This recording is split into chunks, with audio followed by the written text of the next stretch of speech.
Le Moyen-Âge est à la mode et j'en suis très heureux parce que je crois que cette époque a été absolument décisive. Je t'ai dit qu'elle soutenait sa thèse le 28 ? Une thèse sur quoi ? Les chevaliers paysans l'ont mis au lac de Paladru. Au lac de Paladru ! Passion médiéviste, l'histoire médiévale vue par ceux qui l'étudient.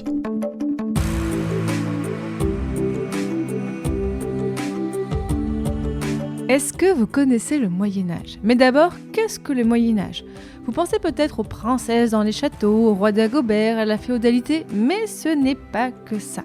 En général, on dit que le Moyen-Âge, c'est une période de 1000 ans, c'est-à-dire, en gros, de l'année 500 à l'année 1500, mais vous l'entendez dans ce podcast, il y a autant de définitions du Moyen-Âge que de médiévistes. Je m'appelle Fanny Cohen-Moreau et dans ce podcast, je reçois des jeunes médiévistes, c'est-à-dire des gens qui étudient le Moyen-Âge en master ou en thèse, pour qu'ils et elles vous racontent leurs recherches passionnantes et qu'ils et elles vous donnent envie d'en savoir plus sur cette belle période. Épisode 113, Titouan et les Templiers, c'est parti. Excuse-moi, mais il y a des gens que ça intéresse ? Bonjour à toutes et à tous. Aujourd'hui, clairement, encore plus que d'habitude, cet épisode sera vraiment une introduction sur le sujet. On ne pourra pas parler de tout, mais ne vous inquiétez pas, on vous donnera à la fin des conseils de lecture si vous voulez en savoir plus. Voilà, je préfère vous le dire tout de suite pour pas qu'il y ait des gens qui réclament après « Oui, ben voilà, vous n'avez pas parlé de ci, de ça ». Non, c'est une introduction.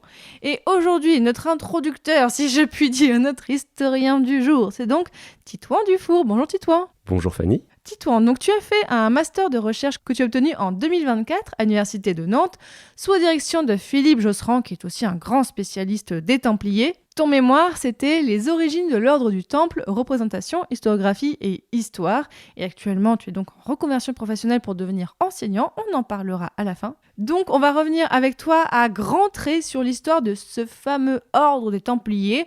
On va parler donc de ses origines, donc comment ça a évolué, et des quelques légendes qui sont liées à partir des sources historiques que tu as pu consulter. Là, c'est vraiment important aujourd'hui. On va vraiment parler de ce qu'on a comme source historique et un peu balayer quelques légendes qu'il y a sur les Templiers. Alors déjà, premier sujet, même si on se doute par rapport à ce que j'ai dit avant, pourquoi est-ce que tu as choisi de travailler sur ce sujet ? Est-ce que c'est juste ton directeur de thèse qui te l'a inspiré ou toi-même tu es arrivé avec cette envie ? Alors, tout prend racine, vraiment, je suis en licence d'histoire, on est en 2021, j'entame ma 3e année de licence et je suis un cours dispensé à l'Université de Nantes par monsieur Philippe Josserand qui a pour thématique les ordres religieux militaires au Moyen-Âge. Et à l'occasion de cet enseignement, il nous fait part en fait d'un colloque qui va avoir lieu à Troyes en novembre 2021, à l'occasion du 9e centenaire de la création de l'ordre du Temple. Que je m'y rends, je découvre ce que c'est qu'un colloque, j'assiste à des conférences toutes plus intéressantes les unes que les autres. Et suite à ça, du coup, monsieur Josserand vient me voir et me dit « Oui, est-ce que vous seriez partant pour débuter un mémoire de recherche sur… » C'est lui qui est venu te le proposer ? C'est lui qui est venu me le proposer. Classe. Ouais, c'était chouette de sa part. Et à l'époque, moi, je savais pas trop si je voulais me lancer dans deux années de recherche. Je trouvais ça un peu gargantuesque sans connaître le milieu, tu vois. Mais je me suis lancé. On a réfléchi ensemble sur comment aborder le sujet. Par quel prisme l'aborder, voilà, qu'est-ce que j'allais faire, qu'est-ce que j'allais chercher, trouver, etc., etc. Et c'était parti en septembre 2022, j'ai commencé. 2 ans plus tard, j'ai passé ma soutenance et j'ai terminé ce travail de recherche qui tient sur 300 bonnes pages, on va dire. C'est pas mal, effectivement. Et qu'est-ce que tu as voulu montrer dans tes recherches ? Parce que qu'est-ce que tu as voulu apporter par rapport aux centaines de kilos de livres qui existent déjà sur les Templiers ? C'est vrai que des références sur les Templiers, ça se compte par centaines de milliers même, on pourrait dire. Et il y a une petite anecdote qui me vient en tête, c'est que quand du coup je rentre en master, on suit toujours des cours au début. Et un de mes professeurs, qui, s'il écoute ce podcast, se reconnaîtra, m'a demandé, mais vous savez, m'a plutôt suggéré, il m'a dit, mais vous savez, ce sujet-là, qu'est-ce qu'il y a à dire de plus depuis qu'il y a eu le colloque, en fait ? Genre, il y était, lui, au colloque. Et du coup, je me suis un peu questionné, mais avec mon directeur de recherche, on s'est dit, oui, non, il y a quand même matière à creuser. Et il y a tout d'abord matière historiographique, faire la rétrospective en fait de tout ce qui a été dit, de comment en fait le sujet il a été traité, expliqué, pensé par le passé, par les historiennes et les historiens. Et il y a aussi ce sujet, avec la découverte de nouvelles sources, mais aussi à partir de la reformulation d'un questionnaire, on arrive à mieux le saisir dans d'autres dimensions. C'est ce que j'ai voulu essayer de faire, en fait, essayer de pleinement saisir l'aspect laïque de l'institution, on va rentrer dans les détails après, et replacer cette naissance, les origines de l'ordre du Temple, dans ce contexte de réforme grégorienne ou post-réforme grégorienne. Oui, c'est intéressant parce qu'on verra, les Templiers, on en parle souvent pour la fin, pour un certain procès et un certain trésor, mais je trouve ça intéressant aussi avec toi, on va faire le point sur comment est-ce que ça a commencé, l'ordre des Templiers. Et aussi, alors tiens, pour commencer, est-ce qu'il y a un cliché sur les Templiers qui t'agace particulièrement et que tu voudrais rectifier ? Des clichés, il y en a autant qu'il y a de mythes et de légendes sur les Templiers, ça coule de source. Les mythes et les légendes, ils sont bons à prendre aussi pour nous, historiennes et historiens. C'est Alain de Murger, le plus grand spécialiste français sur la question. On va être amené à reparler d'Alain de Murger, je pense, au fur et à mesure de cette émission. Mais il parle, à propos du Temple et des mythes qui en découlent, d'un sottisier bien garni. L'expression est... D'un sottisier, donc un recueil de sottises, quoi. Un recueil de sottises bien garni, tu vois. C'est un attrape-mythe, en fait, le Temple. Et tous ces mythes, toutes ces légendes, elles m'agacent pas. Il y a juste un truc à la rigueur qui m'agace. Mais là, pour le coup, je pense que ça coule de source. C'est toutes les reprises identitaires, en fait, que subissent les Templiers. La mémoire des chevaliers du Temple, c'est la mémoire d'une institution belliqueuse, guerrière, ça c'est vrai. Moi, en tant qu'être humain, je fustige le Temple médiéval, mais enfin, à 9 siècles de distance, en tant qu'historien, il faut partir du principe que c'est un objet d'histoire, c'est un donné, comme disait Marc Bloch, que rien ne modifiera plus par essence et par définition. Je suis pas là pour rechercher une idole des origines, moi je suis là pour comprendre. On n'est pas là pour ressusciter la mort, on est là pour essayer de la faire parler par-delà. Waouh.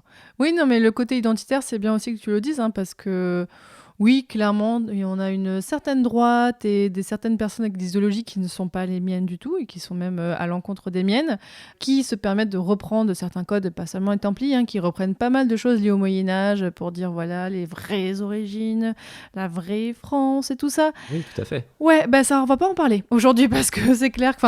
Non, ce serait partir sur des terrains, mais rien que pour citer un exemple, Breivik, le Norvégien qui a perpétré les attentats, c'était en 2011. Avant de commettre ces actes horribles, il a écrit un pamphlet, un torchon identitaire dans lequel il se comparait en fait à un Templier, un nouveau Templier, un nouveau croisé. Et ça, ce médiévalisme idéologique et politique, ce templarisme idéologique et politique, il est très prégnant et c'était important quand même de le mentionner. Je pense. C'est tout à fait important de le mentionner, tu l'as bien fait. Voilà, mais ces personnes-là ont une vision de l'histoire qui n'est pas la mienne et qui n'est pas celle des historiens et des historiennes qui sourcent leur travail. Donc, je pense que voilà, ça, c'est dit. Alors, on va donc bien sûr donner des éléments de contexte pour être sûr de bien comprendre, parce que, raconte-nous, à quelle époque sommes-nous au moment de la création de l'ordre du Temple ? Quel est un peu le contexte historique, politique et aussi même religieux à l'époque ? Alors le contexte de la création de l'ordre du Temple, il se situe au tout début du XIIe siècle, on est dans les 2 premières décennies du XIIe siècle, en gros. Il y a un événement marquant qui historiquement et historiographiquement aussi est majeur, c'est la première croisade. La première croisade qui est prêchée par le pape Urbain II à Clermont en 1095, qui s'élance en 1096, qui aboutit à la prise de Jérusalem en juillet 1099, et en dernier recours à l'installation des latins en Terre Sainte par le biais de 4 États latins, le comté d'Édesse, la principauté d'Antioche, le royaume de Jérusalem et enfin le comté de Tripoli. Revoir à l'occasion, ou réécouter, revoir l'émission du camarade Frédéric de la chaîne Hero.com sur la question. Il a fait une série de vidéos là-dessus qui est absolument géniale en termes de vulgarisation. Pour définir ce que c'est qu'une croisade, en particulier la première croisade, c'est quelque chose à l'époque qui est absolument nouveau mais qui se base sur des choses antérieures. C'est un pèlerinage en armes qui a pour but affiché la délivrance du tombeau du Christ à Jérusalem. C'est une expédition, du coup, c'est un pèlerinage. Le pèlerinage, c'est une pratique très ancienne dans le christianisme occidental, mais là, la nouveauté, c'est que c'est un pèlerinage armé. C'est un pèlerinage qui va plus seulement concerner des hommes et des femmes pèlerins sans armes, qui, dans la droite pensée du christianisme, vont se dénuer de tout pour suivre le Christ. Là, non, on est aussi sur des chevaliers qui vont y aller clairement pour combattre et répandre le sang. On n'est pas que sur quelque chose de religieux, là. Il y a un peu plus que du religieux, il y a du militaire aussi. Il y a du militaire, mais à l'époque, religieux, militaire, la barrière entre les deux est extrêmement poreuse. Ce qui est nouveau aussi, c'est que ces expéditions, elles se veulent d'être lancées et encadrées par l'Église, l'institution Église avec un E majuscule. c'est le pape qui prêche la croisade, c'est le pape qui l'appelle, et c'est le pape et l'Église qui va encadrer ça en garantissant à ses participantes et ses participants ce qu'on appelle des rémissions des péchés, des privilèges spirituels, donc la rémission des péchés. On vous dit, si vous allez à Jérusalem faire le pèlerinage, mais également combattre pour libérer la ville sainte, vous irez au paradis. Oh, c'est pratique, dis donc. Forcément, on veut y aller maintenant. Oui, c'est vrai que la première croisade qui s'élance, du coup, on a une ferveur populaire dans un premier temps. Hein, c'est la croisade des manants, c'est ce qu'on a appelé la croisade populaire. Qui était un peu pas très bien organisée. Bon, Voilà, spontané. Ouais. Spontané. Après, il y a des mouvements plus organisés, ce qu'on a appelé la croisade des barons, qui, eux, du coup, s'élancent parce qu'ils savent, ils ont la certitude que l'Église, en fait, va être derrière, va, en quelque sorte, les protéger, aussi bien protéger leurs biens matériels et temporels qu'ils laissent à l'Église. Ils s'en vont, ils laissent leurs terres, ils laissent leur château sous la direction de l'Église, généralement. Ou alors ils revendent ça pour se faire de l'argent, parce que tout ça a un coût, ils financent leur expédition comme ça. Mais une fois sur place, une fois leur pèlerinage accompli, ils seront assurés, dans l'au-delà, d'avoir leur place au paradis. Et du point de vue religieux, on va aussi faire un petit point sur quelque chose qui est assez important à l'époque, c'est la réforme grégorienne. On en a déjà parlé plusieurs fois dans le podcast, mais je pense que c'est important, on va un peu en rappeler les éléments principaux parce que ça a de l'importance vu le sujet qu'on aborde aujourd'hui. Ça a en effet énormément d'importance. Pourquoi ? D'une part parce que la croisade, c'est une conséquence de la réforme grégorienne. Et pour résumer succinctement ce que c'est que la réforme grégorienne, déjà ça tire son nom d'un pape qui s'appelle Grégoire VII. Il est pape de 1073 à 1085. Donc avant celui qui a fait l'appel à la croisade. Avant Urbain II qui fait l'appel à la croisade en 1095, tout à fait. Donc Grégoire VII. Avant lui, on a eu aussi Léon IX. C'est considéré par les historiennes et les historiens comme le premier pape à vraiment lancer cette réforme grégorienne. On est dans seconde moitié du XIe siècle. Et en fait, dans la tête de ces papes, qu'est-ce qui se passe ? Dans la tête de ces papes, en fait, ils constatent que l'Église, depuis un siècle, 2 siècles grand maximum, elle traverse une crise. Cette crise, elle est liée à 2 choses. Déjà, d'une part, au déclin de l'autorité carolingienne, l'Empire carolingien de Charlemagne, qui s'effondre, sous le coup de quoi ? Des invasions scandinaves, qui, dans la tête des clercs de l'époque, c'est la fin du monde. Voilà, on a les Vikings qui débarquent, etc. Ils pillent les monastères, ils tuent sans distinction les religieuses, les religieux, etc. Ce qui se passe surtout, en fait, après le déclin de l'Empire carolingien et après les invasions scandinaves, c'est une redéfinition du champ politique en Occident. On a l'émergence du Saint-Empire romain germanique au début du Xe siècle, on a le début de la monarchie capétienne, on a surtout l'émergence de la féodalité, où désormais le pouvoir va s'exercer davantage à l'échelle locale. Et pour revenir à la crise de l'Église dont je parlais tout à l'heure et qui tracasse beaucoup nos papes du XIe siècle, c'est qu'en fait, ces grands seigneurs, ces grands laïcs, ces chevaliers, etc., ou même jusqu'à l'empereur germanique, en fait, ils vont tout simplement commencer à mettre la main sur les biens et les pouvoirs ecclésiastiques. C'est-à-dire que ils vont se mettre à vendre des reliques, à faire du commerce de reliques, à faire du commerce. Ça, c'est trop drôle quand on voit les histoires de vol de reliques ou ça. C'est très, très drôle à lire, ça. Oui, tout à fait. Et c'est très, très drôle à lire quand tu lis, en fait, les clercs qui condamnent ça, les hommes d'église qui, à l'époque, vont condamner ça, parce que ils nous disent que les chevaliers, les grands seigneurs, ils vont dans les monastères aux côtés des moines pour ripailler à plat ventre avec eux, pour boire comme des trous. Ils vont trafiquer des reliques, ils vont faire du commerce de reliques, mais ils vont aussi faire du commerce de sacrements, de charges ecclésiastiques. Ça va être le vrai dilemme pour nos papes du XIe siècle, pour Grégoire VII et Léon IX avant lui. Ça va être de réformer les mœurs du clergé, de moraliser en fait les mœurs du clergé. Clergé séculier comme clergé régulier. Ouais, c'est quoi la différence déjà entre les deux ? Clergé régulier, c'est les moines, c'est celles et ceux qui vivent reclus ou reclus dans des monastères. Ils passent leur temps à prier, ils ne font que ça. Et clergé séculier, c'est le clergé qui vit dans le siècle, séculier le siècle, qui sont au contact des fidèles, les curés de paroisse, les évêques, etc., etc.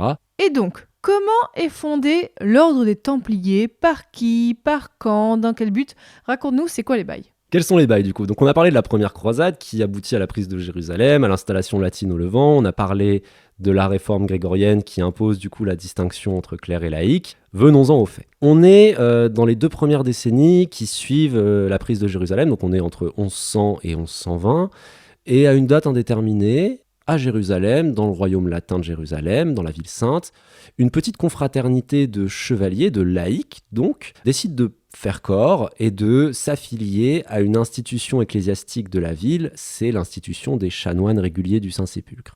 En échange d'un habit, d'un toit sur la tête, des restes des repas, et en échange surtout, c'est très important pour les hommes du Moyen-Âge, des rétributions spirituelles des chanoines, ces hommes, cette petite confraternité de chevaliers, ils combattent pour défendre les chanoines. Parmi eux, il y a un nom qui se détache, c'est Hugues de Pint. Hugues de Pint, on peut raconter son parcours pour... Pint, tu l'écris comment, Pint? P-A-Y-N-S. Ah oui, c'est pas évident comme orthographe, ça c'est clair. Hein. Hugues de Pint, on peut parler de son parcours parce qu'il est assez révélateur, et on va être amené à reparler de lui par la suite. Hugues de Pint, donc c'est le seigneur de Pint, qui est une petite ville aux environs de Troyes, en Champagne. Il s'en va une première fois à Jérusalem en pèlerinage, donc pas pendant la première croisade, mais après, en 1104, aux côtés de son seigneur, le comte de Champagne, qui s'appelle lui aussi Hugues. Ils reviennent en 1106, et 10 ans plus tard, en 1114, ils décident de retourner une nouvelle fois en pèlerinage à Jérusalem. Ils avaient trop aimé la colo, non, ils veulent y retourner après. Quoi. Ils ont beaucoup aimé le club médiéval.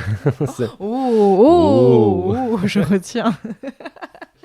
Elle est pas de moi, elle est de Frédéric Desrodoscom. Hein. Ah oui, c'est vraiment.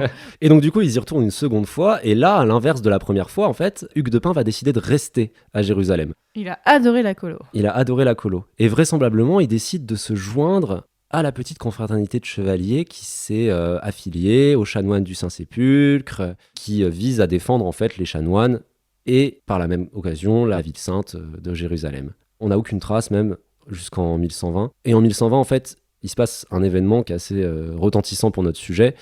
Le roi de Jérusalem, à l'époque c'est Baudouin II, et le patriarche, il s'appelle Gormont de Piquigny, les deux, ils vont... C'est quoi le patriarche déjà? Le patriarche de la ville sainte, c'est le chef de l'église latine qui s'est implanté en Orient latin. Donc c'est pas des orthodoxes, mais c'est un peu la branche jérusalémienne, quoi. La branche orientale du catholicisme romain, c'est un peu le second du pape là-bas, en fait. Voilà, désolé, je te pose des questions, mais parce que c'est vrai que c'est pas exactement la même définition qu'aujourd'hui, quoi. Donc, ils se rejoignent tous les deux. Ils se rejoignent tous les deux, mais plus important encore, ils convoquent ce qu'on appelle un concile, une assemblée de grands barons et de grands ecclésiastiques. Donc là, on mélange les clercs et les laïcs. Voilà, c'est ça. On est à Naplouse, Terre Sainte, on est au nord de Jérusalem, et en gros, c'est pas dit comme ça, mais ce qui va advenir, en fait, on en déduit à la lecture des sources, c'est que le roi de Jérusalem et le patriarche vont donner à la confrérie de chevaliers, laquelle contient Hugues de Pint, dont on parlait tout à l'heure, le roi va donner à ses chevaliers une aile de son palais qui possédait au sud-est de la ville sainte. Jusqu'à présent, les Templiers, ils étaient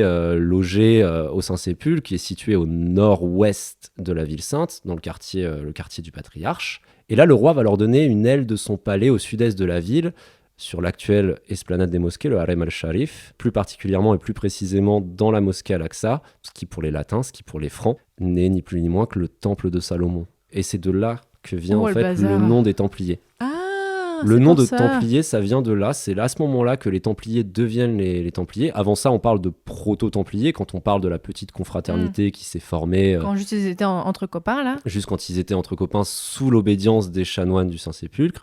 Là, maintenant, ils sont vraisemblablement plus sous l'obédience des chanoines du Saint-Sépulcre. Ils vont vivre de leurs propres ailes, ils vont voler de leurs propres ailes, entre guillemets, et ils vont s'installer dans la mosquée Al-Aqsa, qui est le temple de Salomon pour les Francs, et ils vont devenir les chevaliers du temple de Salomon.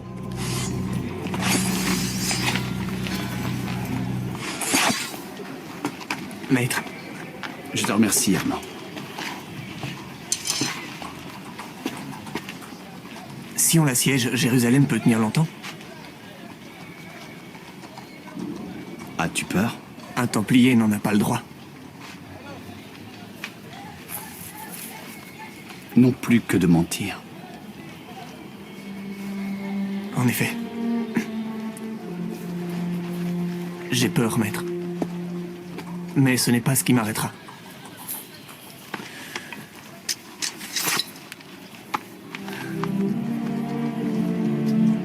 Le moment venu, tu seras un grand Templier, Armand.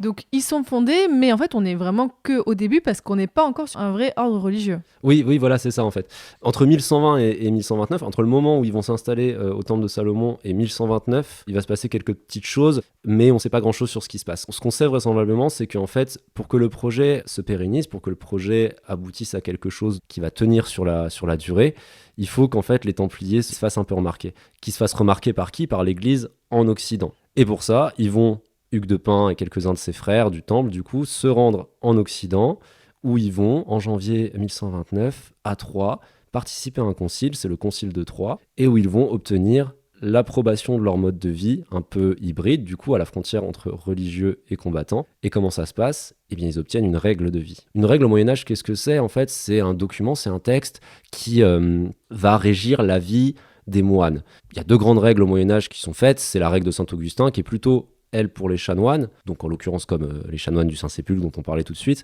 Et il y a la règle de Saint-Benoît, la règle bénédictine, qui est propre aux moines bénédictins. Là, c'est la règle bénédictine adaptée aux besoins militaires des Templiers qui leur est concédée. Et c'est en fait une manière pour l'Église de faire de ce projet laïque, belliqueux, un ordre religieux, mais un ordre religieux très particulier. Et c'est absolument révolutionnaire pour l'époque. Et c'est encadré. Mais est-ce qu'on avait déjà eu ça avant ? Parce que là, on est quand même sur quelque chose qui est assez original. Tu as dit avant, les clercs, les laïcs, c'était très séparé et tout. On avait déjà vu ça avant ou pas du tout ?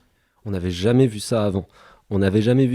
Et le projet Templier, initialement, il est révolutionnaire. C'est Simonetta Cellini, une historienne italienne, qui a inventé cette expression et qui est parfaitement adaptée pour définir ce qu'est l'ordre du Temple primordial. En fait, pour en aboutir à l'ordre religieux militaire, au concept d'ordre religieux militaire et au Temple, qui est la première émule, c'est une longue évolution qui s'est passée. Jésus a dit tendre l'autre joue. Jésus n'a pas dit allez dézinguer vos voisins pour accéder au paradis. Ouais, faudrait le rappeler ça de temps en temps, effectivement. Tout à fait. Cependant, avec saint Augustin, on a, dans les penseurs chrétiens des premiers siècles, la naissance du concept de guerre juste, d'une guerre qui est menée contre l'injustice. C'est Isidore de Séville au 7e siècle, par exemple, qui dit que juste est la guerre qui est faite après avertissement pour récupérer des biens ou repousser des ennemis. Donc là, on est encore sur de la guerre juste, la guerre défensive, mais on en arrive tout de même au fur et à mesure, c'est les travaux de Jean Flory, à la guerre sainte. À la guerre sainte qui, elle, est, donc c'est la croisade, après la réforme grégorienne. En parallèle de ça, avec la réforme grégorienne, on a aussi eu les mouvements de trêve et de paix de Dieu, où on a voulu en Occident canaliser la violence des chevaliers, en imposant des jours consacrés, des jours où il n'y avait pas de combat, notamment le dimanche par exemple, et on voulait protéger les biens des églises et des monastères, les biens des populations, etc., etc. Et en parallèle de ça, en fait, ces chevaliers, du coup, dont on souhaitait canaliser la violence, en fait, on voulait surtout les ramener dans le droit chemin, faire de ces chevaliers pillards et bagarreurs des chevaliers au service de l'église et de son combat qu'elle menait du coup en Terre Sainte. C'est pour ça qu'on a eu la croisade, et c'est pour ça, en fait, qu'on en arrive dans la tête des théologiens de l'époque à la création d'un ordre religieux militaire. C'est Bernard de Clairvaux, grande autorité du début du XIIe siècle religieuse. C'est un moine cistercien. C'est parmi les nombreux ordres religieux qui sont créés dans le sillage de la c'est réforme. la mode à l'époque, hein, vraiment, c'est la grosse mode. Voilà, c'est la grosse. C'est un peu.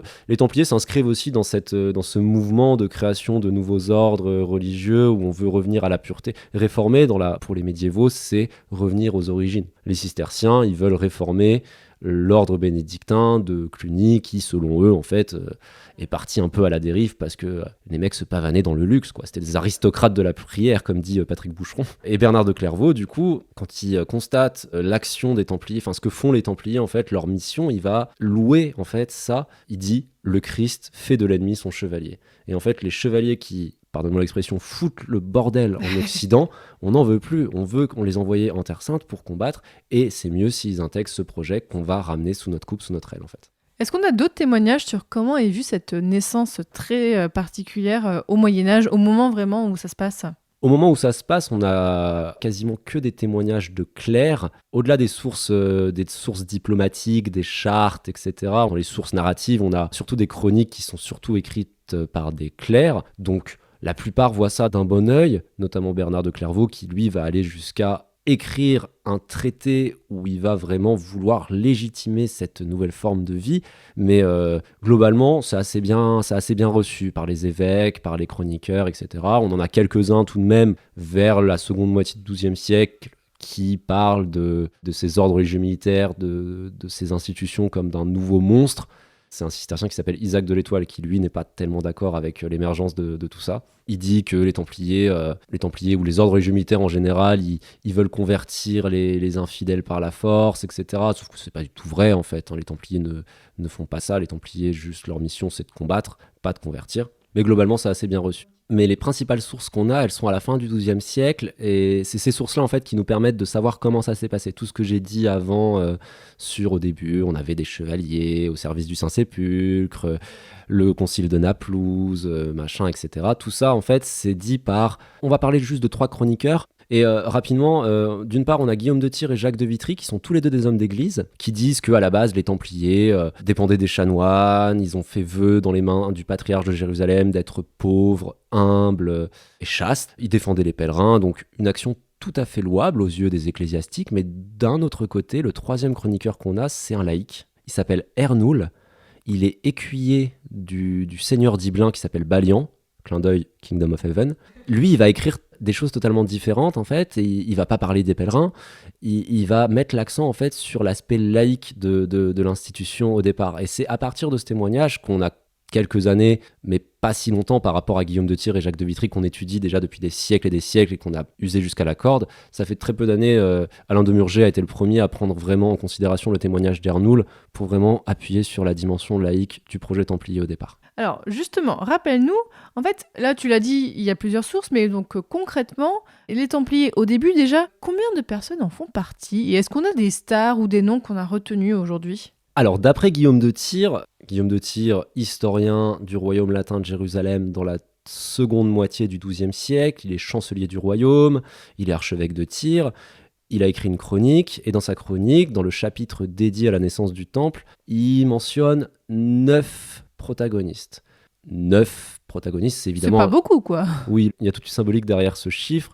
À l'inverse, on a un autre chroniqueur, il s'appelle Michel le Syrien, il est patriarche jacobite d'Antioche, il meurt à la toute fin du XIIe siècle, lui il parle d'une 30aine de cavaliers. À part ces 2 sources, on n'en saura pas plus sur le nombre exact de combattants qui étaient... On est quand même sur quelques dizaines maximum, quoi. Quelques dizaines maximum, entre 1100 et 1120, peut-être un peu plus, après 1120 jusqu'à 1129. Oui, on est sur une petite troupe d'hommes, en fait. Au début, c'est tout petit. On est sur une petite troupe d'hommes, oui, tout à fait. Et qui sont-ils ? Est-ce qu'on a des personnages connus ? Alors parmi eux, il y a Hugues de Pin, Hugo de Paganis, c'est du coup le seigneur de Pin, qui va laisser sa seigneurie derrière lui pour rejoindre le temple. À ses côtés, Guillaume de Tyr ajoute le nom de Godefroy de Saint-Omer, personnage sur lequel on n'a pas beaucoup d'infos. On a 2 chartes à tout péter qui mentionnent sa présence aux alentours de Troyes vers 1128-1129, mais au-delà de ça, c'est assez obscur. La généalogie des châtelains de Saint-Omer ne contient pas un Godefroy. On a Guillaume, on a Hugues, mais Godefroy de Saint-Omer, il est... Peut-être un frère, un cousin... Un frère, un cousin éloigné, c'est pas impossible, mais par manque de sources, je doute qu'on en sache plus. Et on a quelques noms qui sont donnés par la règle qui est délivrée à Troyes en janvier 1129. Rapidement, Bernard Roland, Geoffroy Bizol, Païen de Montdidier et mon préféré, le petit dernier, Archambault de Saint-Amand. Alors quel Saint-Amand, d'où il vient, on ne sait pas, mystère. Dans l'idée, c'est surtout la petite et moyenne chevalerie. C'est la petite et moyenne chevalerie, c'est pas des grands seigneurs, mais on en a quelques-uns.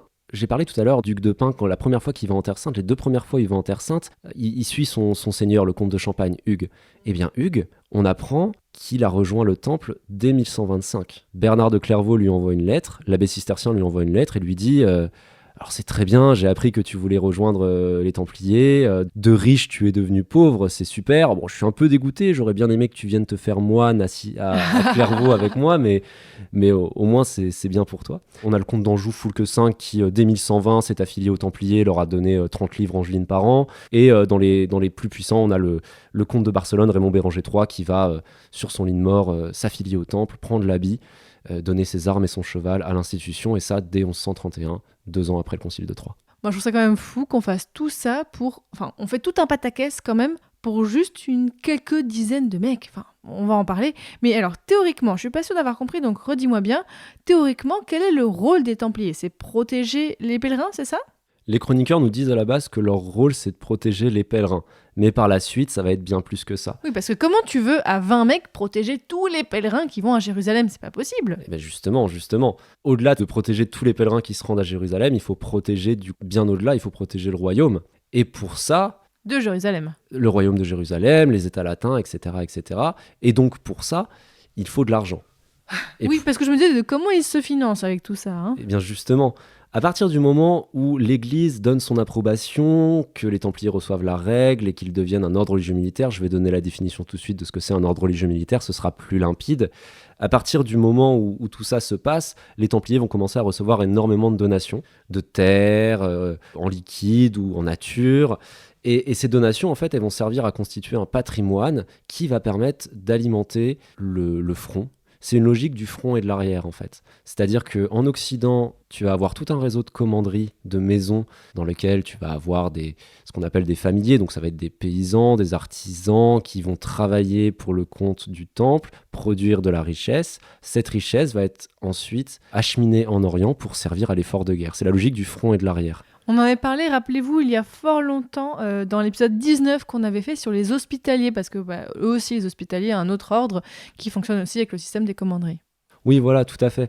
Ce fonctionnement, en fait, entre l'arrière et le front, ça va devenir très vite la base du fonctionnement de l'ordre religieux et militaire du Temple et des autres ordres religieux militaires qui vont être créés par la suite. Après le Temple, on a l'hôpital, qui à la base est une institution hospitalière, charitable, qui est fondée en Terre Sainte, avant le Temple, mais qui à la base juste s'occupe de soigner les pèlerins, de soigner les malades, etc. Mais qui, à partir du moment où le Temple va devenir un ordre religieux militaire, c'est-à-dire une institution régularisée qui dépend d'une règle et qui dépend surtout uniquement du pape et qui a pour but la guerre physique et violente contre les ennemis de la chrétienté sur tous les fronts de la chrétienté, à partir du moment où le Temple devient un ordre religieux militaire, l'hôpital à sa suite va se militariser. On a aussi les Teutoniques à la fin du XIIe siècle, et on a un florilège d'ordres ibériques en Espagne, au Portugal, Calatrava, Avis, etc., etc.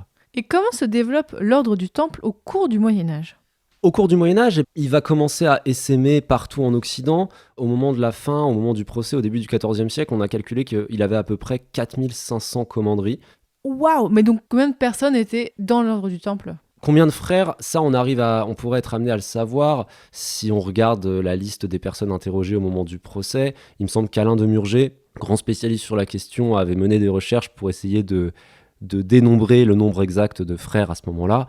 Mais c'est en prenant en compte seulement les chevaliers, parce qu'il y a aussi les sergents qui ne combattent pas à cheval, et on a aussi tous les familiers affiliés au Temple. Et donc juste avec les chevaliers, on est à combien environ? Je pense qu'on est entre 100 et 1000 chevaliers. On est quand même sur quelque chose d'assez restreint, mais en fait, j'ai l'impression que c'est assez symbolique, en fait, le Temple, quand même.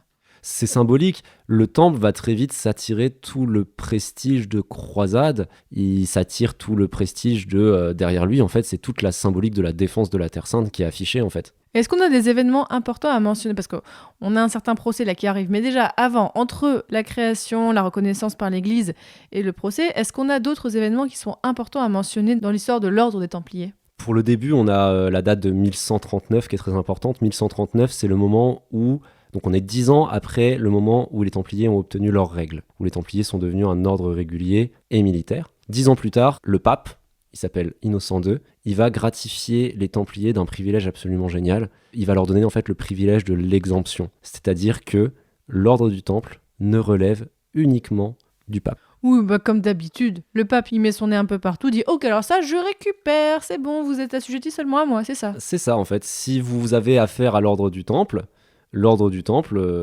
c'est le pape derrière. Ils sont libres de toute autorité, que ce soit ecclésiastique, épiscopale, laïque. Ils sont libres du paiement de la dîme aussi, tu vois. Et ça, ce privilège qui est donné au Temple en mars 1139, c'est la bulle pontificale. Une bulle pontificale, c'est un privilège émis par le pape. C'est omne datum optimum, ça veut dire tout cadeau parfait. Et ça, c'est le premier événement marquant. Le deuxième événement marquant, je dirais, qui va vraiment montrer que les Templiers sont indispensables, c'est la deuxième croisade. La croisade de Louis VII avec Aliénor d'Aquitaine. Revoir Confession d'Histoire.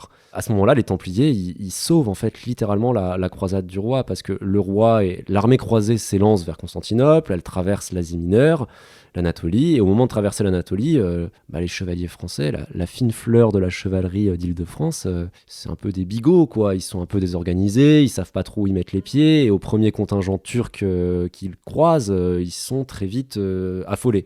Et les Templiers sont là. Les Templiers, ils ont à ce moment-là un contingent de 100, 150 chevaliers, et ils vont organiser l'armée croisée du roi. Ils sont plus entraînés, ils connaissent mieux le terrain. Exactement, ils sont plus entraînés, ils connaissent davantage le terrain, ils connaissent davantage leur adversaire, et les chroniqueurs le disent. Eudes de Deuil, qui raconte l'événement après, il dit « mais sans les Templiers... » Je paraphrase, mais sans les Templiers, on était foutus. Oui, il n'a pas dit ça exactement, quoi. Et c'est à partir de ce moment-là où, du coup, il y avait déjà eu des donations avant faites par le roi de France pour les Templiers. Il avait déjà donné, dès 1137, je crois, des moulins à La Rochelle avec Aliénor, sa femme, la reine. Mais c'est vraiment après que le roi de France va vraiment remercier d'une certaine manière les Templiers en leur donnant toujours plus de terres, de maisons, de biens, etc. etc. Allons, dis ton nom au roi.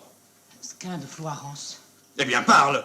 Mais que dois-je dire, messire? Mais tout. Tout ce que tu sais, tout ce que tu m'as avoué déjà sur ces maudits, sur ces damnés. Où as-tu surpris les secrets des Templiers? En prison. Alors le Templier et moi, nous nous sommes confessés l'un à l'autre. Ce que j'ai appris, sire, m'a rempli d'horreur. J'ai su pourquoi les Templiers entouraient de mystère leur cérémonie d'initiation. Oui, vous savez que dans le peuple, ce mystère inquiète. Et l'on a raison, sire, l'on a bien raison. Au fait, vous dis-je. Eh bien voilà, quand un Templier sollicite d'être reçu, on lui présente une croix, mise à plat sur le sol. Et il doit fouler cette croix, la fouler de ses pieds en preuve qu'il renie Dieu. Non! Qu'il renie notre Seigneur Jésus, tu te trompes. Renie-t-il Dieu ou notre Seigneur Jésus? Notre Seigneur Jésus, assurément, sire. Et ce n'est pas tout. Écoutez bien, sire. Oui. Oui, il lui faut ensuite cracher. Cracher 3 fois sur la croix. 3 fois? 3 fois. Après quoi, un frère le prend à part et lui dit de pratiquer désormais des vices affreux plutôt que d'approcher jamais une femme. C'est tout ce que j'ai appris, sire. Donc on est sur un ordre qui prend en importance, qui s'enrichit au fur et à mesure. Et on va arriver, en fait, bon, je vous l'ai dit, c'est vraiment un épisode d'introduction, on résume beaucoup. On va arriver, en fait, finalement, à la fin. On arrive à la fin, en quelque sorte, parce qu'on ne peut pas passer à côté de ça quand on parle des Templiers, le fameux procès des Templiers. Alors, que s'est-il passé, Titouan, de façon très très résumée, bien sûr? De façon très très résumée, on pourrait dire que le procès du Temple, c'est un démêlé judiciaire absolument gargantuesque, qui commence par ce qu'on pourrait qualifier facilement de première plus grande opération de police de l'histoire menée par le roi de France. Le roi de France, à l'époque, il s'appelle Philippe le Bel. Je l'adore, Philippe. C'est un filou. Vraiment, c'est vraiment quand on voit toutes les affaires qu'il a eues, ça avait l'air d'être un margoulin, le gars. Vraiment. Philippe IV le Bel, il porte bien son nom. C'est pas le roi de fer pour rien. Et en fait, Philippe IV le Bel a donné l'ordre, lui et ses conseillers, notamment son principal conseiller qui s'appelle Guillaume de Nogaret. Guillaume de Nogaret et Philippe le Bel ont donné l'ordre au matin du vendredi 13 octobre 1307, déjà la date, vendredi 13 octobre 1307, ils ont donné l'ordre à tous les baillis et sénéchaux du royaume d'aller arrêter les Templiers dans leur commanderie, dans leur maison.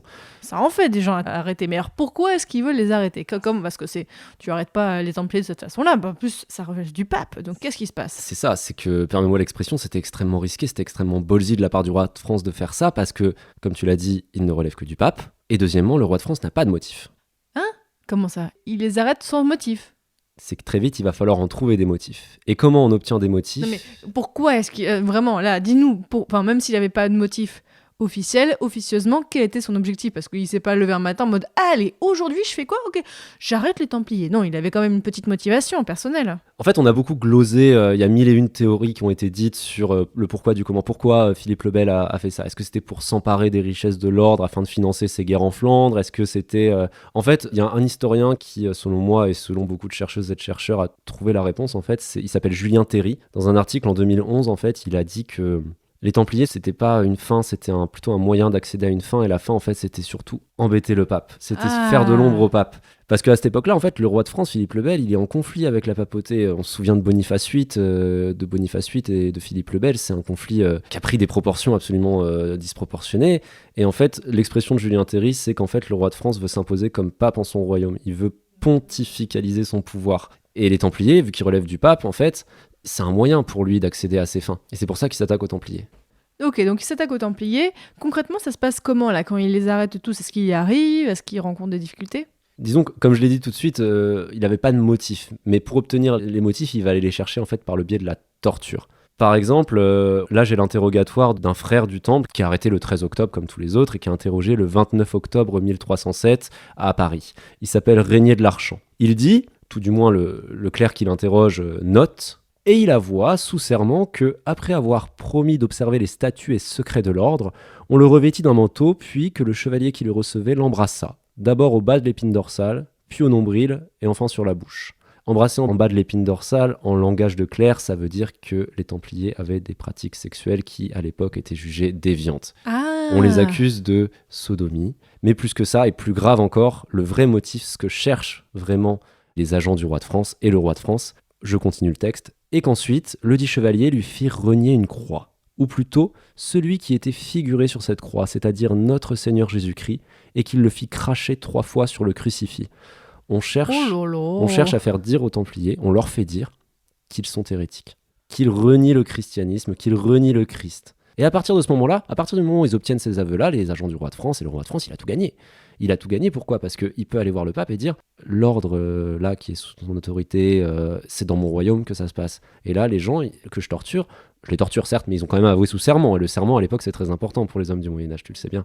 À partir du moment où ils ont avoué sous serment, c'est plus possible. S'ils reviennent sur leurs aveux, ils sont relapses et donc condamnés au bûcher. Oui, parce que là, d'ailleurs, je fais référence aussi, on est un peu dans un contexte où, quelques années avant, on a eu la croisade contre les Albigeois, je vous renvoie pour ça à l'épisode 92 que j'ai fait sur le sujet, donc ça chauffe un petit peu, donc tout ce qui est un peu hérétique, c'est touchy, quoi, à cette époque-là. Oui, tout à fait. Et à partir du moment où Philippe le Bel, Guillaume de Nogaret, par le biais de l'Inquisition et par le biais de ceux qui torturent, obtiennent ces aveux, c'est terminé. S'engage alors un véritable bras de fer en fait entre le roi de France et le pape. Et donc ensuite on a le procès, tout ça. Alors je veux bien que tu nous racontes un petit peu effectivement rapidement le procès, comment ça se passe et quelles sont les conséquences du procès. Comme je viens de le dire, du coup, il y a, à partir de ce moment-là, à partir du moment où les premiers aveux sont lancés et qu'on a les premiers Templiers qui disent être hérétiques, disent avoir craché sur la croix. Jacques de Molay, le maître du temple de l'époque, il dit qu'il a craché à côté, mais tout de même. Dans ses aveux, quoi. Dans ses aveux, il dit qu'il a craché à côté de la croix, mais tout du moins, tout le reste, il le dit sous la torture, on ferait dire n'importe quoi. Il y a un bras de fer qui s'engage entre le roi et le pape. Le pape, il se rend en France, il arrive à Poitiers dès le 15 octobre. Il veut recevoir des Templiers, mais le roi de France le laisse pas trop faire. Il veut recevoir les dignitaires, mais les dignitaires, ils sont enfermés à Chinon. D'ailleurs, petite parenthèse, je sais pas si t'es déjà allé à Chinon. Non, mais je sais qu'il y a une belle forteresse, il faudrait que je la visite un jour. Ce qui est incroyable à Chinon, c'est que quand tu visites la forteresse, dans une des tours, c'est la tour du Coudray. Entre mai et août 1308, tu as eu les dignitaires du temple qui ont été enfermés là-bas. Et sur l'un des murs de cette tour, à l'intérieur, tu as des graffitis qui auraient été vraisemblablement laissés par les Templiers emprisonnés à ce moment-là. Tu as des croix, tu as des anges, il me semble que tu as un cheval aussi de gravé dans la roche, et c'est absolument incroyable, c'est absolument sensationnel. Bref, les dignitaires, le pape veut les recevoir, mais le roi de France ne le laisse pas faire, il lui envoie juste des Templiers, des quelques frères, il y a des commissions pontificales et des enquêtes qui sont menées, etc. etc. En 1310, une centaine de frères, ils reviennent sur leurs aveux, mais ils sont immédiatement brûlés. C'est 154 frères qui sont brûlés. Ah oui, brûlés, hein. Brûlés vifs, parce qu'ils sont revenus sur leurs aveux, ils sont relapses, c'est très grave. Et finalement, tout ça, ça se conclut en octobre 1311 par un concile qui s'ouvre en octobre 1311 et qui va aboutir l'année suivante, en mars 1312, par une bulle de dissolution. L'ordre est dissous. Le pape a perdu, le roi de France a gagné. Le pape dissout l'ordre du temple. Les biens du temple, les biens matériels sont transférés à l'hôpital et les personnes finissent en prison. On a l'exemple du duc de Perrot. C'est un peu le second du grand maître, Jacques de Molay. Il est maître des maisons du temple en France, ce qu'on appelle un visiteur. Lui, il est emprisonné en 1314. Et il est toujours en vie en 1321. Le mec était né en 1245, il a plus de 76 ans au moment où on sait qu'il est encore en vie. On ne sait pas quand est-ce qu'il meurt, mais il est toujours en vie en 1326 par exemple. Il est enfermé à Montlhéry, dans l'Essonne. Et donc l'ordre est dissous. Mais comment on peut expliquer que même jusqu'à aujourd'hui, l'ordre fascine toujours autant ? Parce qu'en soi, en fait, finalement, si j'ai bien compris, on est sur quelque chose qui a eu une durée de vie en fait, de 250 ans. Oui, tout à fait. C'est très court. C'est assez court, oui, 2 siècles et demi d'existence, c'est assez court. Mais en fait, ce qui se passe, c'est que l'ordre du Temple, contrairement aux autres ordres religieux militaires... Qui, eux, ont continué, les hospitaliers et compagnie. Tout à fait. L'hôpital existe toujours, c'est l'ordre de Malte. Les Teutoniques existent toujours également. Eux, ces ordres-là, ces institutions-là, elles ont pu défendre juridiquement leur institution au fur et à mesure de l'histoire. Mais on le sait... Et ça, c'est Alain de Nurger qui le dit, la nature a horreur du vide, elle veut le combler par tous les moyens. Et en fait, le procès, il a fait beaucoup parler, même à l'époque, il a fait couler beaucoup d'encre à l'époque. T'as Dante dans sa Divine Comédie qu'il écrit L'auteur italien, ouais. L'auteur italien dans la Divine Comédie juste après le procès, il va parler de Philippe le Bel, il va dire de lui que c'est un nouveau Pilate qui aurait illégalement porté ses manœuvres cupides jusque dans le temple. En fait, c'est plus l'action de Philippe le Bel qui a fait l'ordre du Temple un symbole particulier, quoi. C'est ça. Le fait que l'ordre du Temple a été attaqué par le roi de France, qu'il ait été dissous, que ses membres aient disparu, soit emprisonnés, soit ils sont passés à l'hôpital, etc., ça a laissé un gros vide qui, en fait, a nourri toute une fascination. Au-delà de ça, dans l'historiographie, tu as eu 2 courants, en fait, qui se sont un peu échignés à démêler le vrai du faux. Il y a eu un courant, tout d'abord, culpabiliste, celles et ceux qui croient en la culpabilité du temple. Donc ça, c'est tout le mouvement gallican, les grandes chroniques de France qui disent que le roi de France a bien agi, etc. Et de l'autre côté, tu as eu un courant innocentiste avec les protestants anglais, etc., jusqu'aux francs-maçons, jusqu'à l'essor des loges maçonniques. Les loges maçonniques, elles naissent au début du XVIIIe siècle, et les premiers maçons, en fait, ils sont nostalgiques dans un premier temps de la chevalerie, du Moyen-Âge, etc. Mais petit à petit... Là aussi, on est sur un gros décalage, quoi. Tout à fait.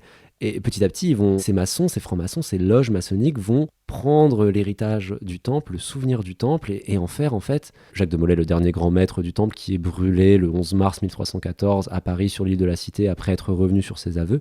Jacques de Molay, ça devient un symbole de l'innocence injustement persécutée, comme disait Fernando Pessoa, il me semble. Tout ça, ça devient un symbole. Et au XIXe siècle, quand on est dans la grande phase médiévaliste, le romantisme, etc., l'essor de l'ésotérisme, etc., on utilise le temple, parce que le temple n'est plus là, et il n'est plus là depuis le début du XIVe siècle. Et tout ce vide fait qu'on en arrive à un enchevêtrement de mythes, où il est parfois délicat de démêler le vrai du faux. Il y a plein de mythes, le mythe de la survivance du temple. L'institution aurait survécu dans l'ombre. Le prieuré de Sion du Da Vinci Code, enfin, Dan Brown, il n'invente rien, hein. Les liens avec les cathares, jusqu'à des sectes, tu vois, le temple solaire dans les années 90, quelque chose d'horrible, etc. Mais on n'aura pas le temps d'entrer dans les détails de tout, mais dans l'idée, voilà. Et alors, aussi important, on peut pas y échapper, on va faire un petit point trésor des Templiers. Parce que ça aussi, ça participe beaucoup à la légende. C'est quelque chose même qui est assez connu du grand public. D'où vient cette légende comme quoi il y aurait quelque part caché un énorme magot des Templiers? Et est-ce qu'on a des vraies sources médiévales dessus? L'origine du trésor, elle est historique et un peu fantaisiste aussi. J'aime bien comment tu le dis, effectivement. D'un point de vue historique, disons que on a beaucoup dit que le temple, au moment de son procès, il était extrêmement riche, etc. Alors c'est vrai que c'est une institution qui a besoin de ressources, mais pas plus que les autres ordres religieux militaires, pas plus que les autres ordres religieux. Le temple n'est pas immensément riche par rapport à ça. Philippe le Bel aurait pu s'attaquer à l'hôpital, il s'est attaqué au temple, pour des raisons tout à fait justifiées, notamment. On n'a pas le temps de rentrer dans les détails. Mais au moment du procès, en fait, il y a peu de monnaie, en fait. On saisit des outils, on saisit des objets liturgiques, etc. On saisit des bouquins, des réserves de nourriture, mais peu de monnaie. Il y a juste un contre-exemple. Hugues de Perrot, dont je parlais tout à l'heure, qui a fini sa vie en prison à un âge un peu avancé. Lui, en dépit même du vœu de pauvreté affiché par l'ordre du Temple, ils sont censés être pauvres, c'est des moines soldats, on dirait vulgairement, il avait quand même rassemblé dans un coffre un trésor, entre guillemets. Avant l'arrestation, il l'a sans doute alerté par les rumeurs comme quoi le roi de France avait envie d'arrêter les Templiers. Il a confié son coffre au commandeur d'une maison, qu'il a lui-même confié à un pêcheur, qui, non content de se faire filer la patate chaude, a donné le coffre à un bailli royal du roi de France, tu vois. Donc le trésor, autant te dire que ce coffre, il a fini dans les caisses royales. Qu'est-ce qu'il y avait dedans? Il y avait grossièrement une belle somme, il y avait à peu près 1000 pièces d'or, ça fait à peu près 1020 livres à peu près. Mais c'est dérisoire par rapport à ce qu'on pourrait imaginer d'un trésor, ce qu'on dit souvent le trésor, tu vois, le Saint Graal, l'Arche d'Alliance, les montagnes d'or de Picsou, tout ça, c'est rien par rapport à ce trésor. Mais cette anecdote, cette chose-là, ça a alimenté en fait l'existence d'un trésor. Pareil, il y a d'autres légendes qui existent. Il y aurait eu par exemple des chariots mystérieusement couverts de paille et remplis à ras-bord qui auraient quitté une commanderie pour aller se rendre au château de Gisors, qui à l'époque est forteresse royale, du coup ça tient pas debout, ou alors Rennes-le-Château, dans la forêt d'Orient, etc., etc. En fait, le trésor, s'il est fabuleux, s'il a de l'intérêt, c'est seulement parce qu'il reste caché, il reste à jamais caché. Et le trésor, en fait, il est surtout spirituel. C'est les francs-maçons, c'est les sociétés secrètes, c'est les sociétés ésotériques qui en ont hérité. C'est là où on retrouve la partie fantaisiste. Mais c'est bien, on a, je pense, bien résumé, on a bien saisi beaucoup de choses. Juste pour finir un petit tour, raconte-nous un petit peu comment est-ce que tu as travaillé dessus. Alors raconte-nous quand on veut voir des archives qui parlent que ce soit bien sûr du procès parce qu'on en a plein, ou des Templiers au Moyen-Âge, où est-ce qu'on peut consulter tous ces papiers ? la Bibliothèque nationale de France, où tu as le rouleau d'interrogatoire de tous les Templiers qui doit faire à peu près, je sais pas, il doit faire plus de 100 mètres de long. Toutes les chartes où ont été enregistrées les dépositions des Templiers, le truc est immense. Il y a eu une exposition récemment aux archives. Mais dans le cadre de mon sujet, moi, je me suis surtout concentré sur les cartulaires. Les cartulaires, c'est des recueils de chartes. Par exemple, un tel a donné à un tel à telle date. On va mettre le document original dans un bouquin avec tout plein d'autres originaux, etc. Tout ça, après, c'est redécouvert, c'est édité, généralement au 19e, au 20e, etc. Il y en a pour des établissements templiers, hein. T'as un cartulaire pour la commanderie de Douzan, t'as un cartulaire pour la commanderie du Madéou en Pyrénées-Orientales, à Sommereux, bref, etc. Et t'as surtout un gros cartulaire, ça c'est l'œuvre d'un érudit de la fin du 19e, début du 20e, il s'appelait André d'Albon. Il a arpenté toutes les bibliothèques d'Europe pour essayer de réunir tous les actes relatifs aux Templiers. C'est vraiment un travail de titan. Il y est arrivé, il a sorti un premier volume, bon, il est sorti à titre posthume en 1913, il a collecté 500 actes relatifs à la période comprise entre 1119 et 1150, donc pour moi c'était du pain béni, mais toutes ces archives, elles sont à la bibliothèque Richelieu. T'as 71 volumes où c'est que des chartes recopiées. Oh, donc c'était tout déjà compilé, donc toi t'avais déjà tout à voir ça. Et toi, quelles sont les difficultés que tu as rencontrées dans tes recherches ? Ah bah, lire les sources. Tu veux dire que tu avais beaucoup de choses à lire, c'est ça ? Parce que lire en soi, ça va, non ? Beaucoup de choses à lire, ouais. Beaucoup de choses à lire et essayer de faire le tri, en fait, parce que toutes les sources que j'avais, c'était surtout des sources de... J'avais beaucoup de sources de nature historiographique, des chroniques, etc. Ça n'a pas été trop compliqué. Le plus compliqué, ça a été pour les sources diplomatiques. Toutes les chartes, en fait, qui, au-delà du nom de l'institution, comment l'institution est nommée à l'époque, quelle expression on utilise. Est-ce qu'on parle de pauvres chevaliers du temple de Salomon de Jérusalem ? Est-ce qu'on parle de militia Christi ? Est-ce qu'on parle de ça, tout ça, machin ? Essayer, en fait, par le biais de tableaux, de recenser quelle expression est la plus utilisée. Ça, c'est un peu fastidieux. Essayer d'identifier aussi qui donne. Donc là, merci le contrôle F et merci les index des cartulaires édités pour en fait essayer de voir s'il n'y a pas des liens de corrélation entre les personnes qui donnent. Mais vu que c'est de la petite et moyenne chevalerie, souvent on a juste un nom au détour d'une charte et c'est tout ce qu'on aura sur cette personne qui est morte il y a 9 siècles. Et est-ce que tu aimerais, Titouan, continuer tes recherches au sujet ? Bah, j'envisage de partir en thèse. Le mémoire, il mériterait, j'ai dit au début qu'il faisait 300 pages, mais je sais pas si elles sont très très très intéressantes à lire, ces 300 pages. Ça vaudrait beaucoup de débroussaillage et de réécriture, parce que l'écriture, la façon d'écrire, ça évolue, etc. Donc pour le rendre beaucoup plus digeste et vulgarisé, il faudrait faire un travail dessus. Mais en thèse, ouais, je prévois de continuer sur la thématique du temple, mais pas sur ce sujet. Sur quoi, par exemple ? J'aimerais bien travailler sur 2 dignitaires de l'ordre de la fin du XIIe siècle, au moment où Jérusalem est reprise par Salah ad-Din en 187. C'est 2 maîtres du temple de cette époque. Ils s'appellent Gérard de Rittefort et Robert de Sablé. Grossièrement, pour celles et ceux qui ont regardé Kingdom of Heaven, dites-vous que les méchants dans le film, c'est les Templiers. Guy de Lusignan, Renaud de Châtillon, ça pourrait très bien être ces personnages. C'est intéressant. Robert de Sablé, pour le coup, c'est le méchant dans le premier Assassin's Creed, tu vois. Bon alors, je pense qu'on mettra, pour tout ce qui est conseils de lecture, t'en as donné plein dans l'épisode, donc auditeurs, auditrices, on vous mettra tout ça sur le site. Pour finir, un petit toit, est-ce que tu aurais peut-être des conseils de sujets qui pourraient être étudiés par de futurs chercheurs ou chercheuses, que ce soit lié aux Templiers ou pas forcément ? Conseils de sujets, je ne saurais pas dire. Mais comme conseil, je pourrais dire, choisissez un sujet qui vous plaît, un sujet qui vous donne matière à réfléchir, qui vous donne matière à philosopher, un sujet qui vous inspire et prenez-le avec passion, patience, humilité. C'est un peu mon mojo, c'est un peu mes 3 mots d'ordre. Et au préalable, avant toute recherche, relire ou lire l'Apologie pour l'histoire de Marc Bloch. Désormais, chers auditeurs et auditrices, vous en savez plus sur les Templiers au Moyen-Âge. Donc merci beaucoup Titouan Dufour pour tout. Voilà, ce résumé, cette grande introduction. Je pense que ça fait du bien un peu de refaire le point sur tout ça. Donc merci beaucoup et bonne continuation pour tes recherches. Merci beaucoup Fanny, merci à toi.